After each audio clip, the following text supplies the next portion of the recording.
একটা লাল কার্ড, 1 বছরের কান্না। পুরুষ আটকায় নারীতে আর বার্সা আটকায় লাল কার্ডে। আজকেও একটা লাল কার্ডের ফলে ঘরের মাঠে অ্যাটলেটিকো মাদ্রিদের কাছে হেরে গেল বার্সেলোনা, অথচ এমন হওয়ার কথা ছিল না। ম্যাচটা শুরু হয়েছিল অন্যরকম এক আবহ নিয়ে। ম্যাচ শুরুর আগেই অ্যাটলেটিকো মাদ্রিদের সমর্থকেরা স্টেডিয়ামের বাইরে স্লোগান দিতে থাকে যে লাফ দেবে না সে মুসলমান। 3-4 দিন আগেও লামিন লাস্ট এটিএম ম্যাচে মুসলমান হওয়ার কারণে অ্যাটলেটিকো ফ্যানদের থেকে এমন বাজে আচরণের শিকার হওয়ার পরও যারা বিশ্বাস করছিলেন না এই সাপোর্টাররাই স্পেন ইজিপ্ট ম্যাচে স্টেডিয়ামের সেই অংশ ছিল। আজকে আর সেই প্রশ্ন নেই। লামিনাস দুর্দান্ত খেলছিল ঘরের মাঠে, দিচ্ছিল জবাব। তবে একটা সমস্যা বেঁধে যায় লাল কার্ডে। 4 দিন আগে বার্সার বিপক্ষে মেট্রোপলিটনোতে নিকো গঞ্জালেসকে লাস্ট ম্যান কমিটেড ফাউলে ডিরেক্ট লাল কার্ড দেয় রেফারি। আজকেও সেম সিনারিও রিপিটেড হওয়াতে হলুদ কার্ড শো করাতে এটিএম এর প্লেয়াররা খেপে যায়। রেফারি ভিআর চেক করতে বাধ্য হয়ে পরে লাল কার্ড শো করে এবং ওই ফাউলের ফ্রি কিক থেকে আলভারেজের out of the world free kick টেকের মাধ্যমে এটিএম লিড নেয়। এরপর প্রথমার্ধে আর কোনো গোল না হলে হুলিয়ান আলভারেজের অসাধারণ ফ্রিকিক গোলে এটিএম 1-0 গোলে এগিয়ে থেকে প্রথম হাফ শেষ করে। দ্বিতীয় হাফে 10 জনের দলের বিপক্ষে মাঠে নামে ডিয়েগো সিমিওনের সদস্যরা। মাঠেও দেখা যায় তার প্রভাব।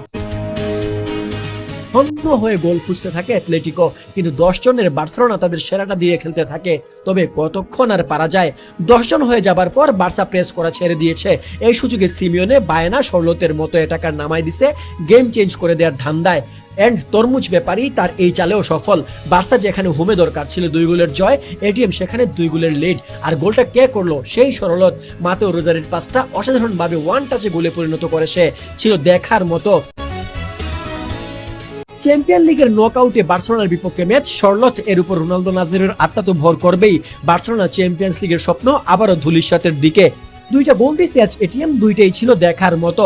এরপর বার্সা অবশ্য আর বসে থাকেনি, তাদের সম্বিত ফিরেছে। ঘরের মাঠে তারা জোড়াগুলো হেরে যাচ্ছে।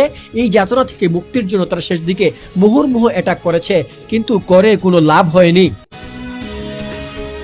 সিমিওনে গেম চেঞ্জ করে ফেলেছে।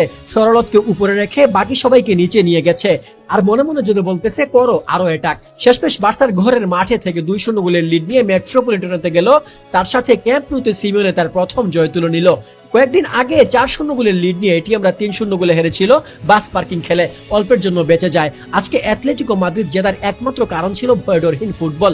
ম্যাচের শুরু থেকে একবারও তাদের খেলা দেখে মনে হয়নি তারা আজকে প্রতিপক্ষের মাঠে খেলছে, তাও ক্যাম্প নুতে। সিমিওনে এখন থেকে এই অভ্যাসটা করলে ফুটবলের জন্য ভালো হয়। বার্সার সমস্যাটা হচ্ছে চ্যাম্পিয়ন্স লিগ। আর রাফিনহা যে কি জিনিস, আজকে বার্সাতে হারে হারে টের পেয়েছে। দর্শক, কি মনে হয় বার্সা কি পারবে সেকেন্ড লিগে একটা কামব্যাক করতে?